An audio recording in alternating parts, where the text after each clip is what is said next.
আসসালামু আলাইকুম প্রিয় দর্শকবৃন্দ, স্বাগতম আমার ইউটিউব চ্যানেলে। আশা করি আপনারা সবাই ভালো আছেন। আজ আমি আপনাদের সাথে কথা বলবো বর্তমান সময়ের অন্যতম আলোচিত একটি নাটক নিয়ে, যার নাম কম বয়সী বউ। রুবেল হাসানের পরিচালনায় এই নাটকটি সামাজিক যোগাযোগ মাধ্যমে বেশ চর্চিত হচ্ছে।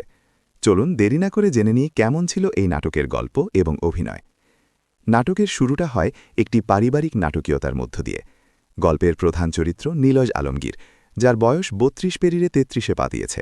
অন্যদিকে নওবা তাহিয়া একটি অল্প বয়সী চঞ্চল মেয়ে। নাটকীয়ভাবে তাদের বিয়ে হয়ে যায় এবং এই অসম বয়সের বিয়ের পর থেকেই শুরু হয় যত মজার আর জটিল সব কাণ্ড। নিলয় আলমগীর যখন নওবা তাহিয়াকে বিয়ে করে বাসায় নিয়ে আসে, তখন থেকেই তাদের মধ্যে শুরু হয় এক টম অ্যান্ড জেরি সম্পর্কের মতো খুনসুটি। এই নাটকের মূল আকর্ষণ হল নিলয় আলমগীর এবং নওবা তাহিয়ার রসায়ন। নাটকে নিলয় আলমগীর একজন লেকচারার হিসেবে অভিনয় করেছেন, আর নওবা তাহিয়া তার একই বিশ্ববিদ্যালয়ের ছাত্রী। তাদের মধ্যকার সম্পর্কের এই লুকোচুরি এবং একে অপরের প্রতি দায়িত্ববোধ নাটকটিকে দারুণ প্রাণবন্ত করে তুলেছে। বিশেষ করে যখন নিলয় আলমগীর তার লোকাল গার্ডিয়ান সেজে বিশ্ববিদ্যালয়ে যায়, সেই দৃশ্যগুলো দর্শককে হাসাতে বাধ্য করবে। অভিনয়ের কথা বললে নিলয় আলমগীর বরাবরই কমেডি এবং ইমোশনাল দৃশ্যে অনবদ্য। এই নাটকেও তার ব্যতিক্রম হয়নি। তার অসহায়ত্ব এবং গম্ভীর আচরণের আড়ালে ভালোবাসা ফুটে উঠেছে নিপুণভাবে।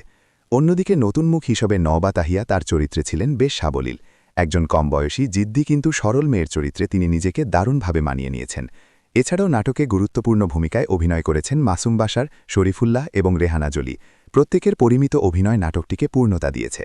গল্পের শেষে আমরা দেখতে পাই, সম্পর্কের ইউটার্ন যেখানেই আসুক না কেন, দিন শেষে ভালোবাসা আর বিশ্বাসের জয় হয়।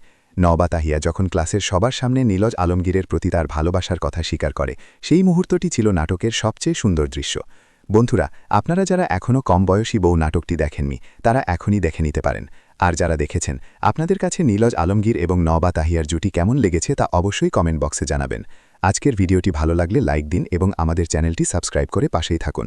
দেখা হবে পরবর্তী ভিডিওতে। আল্লাহ হাফেজ।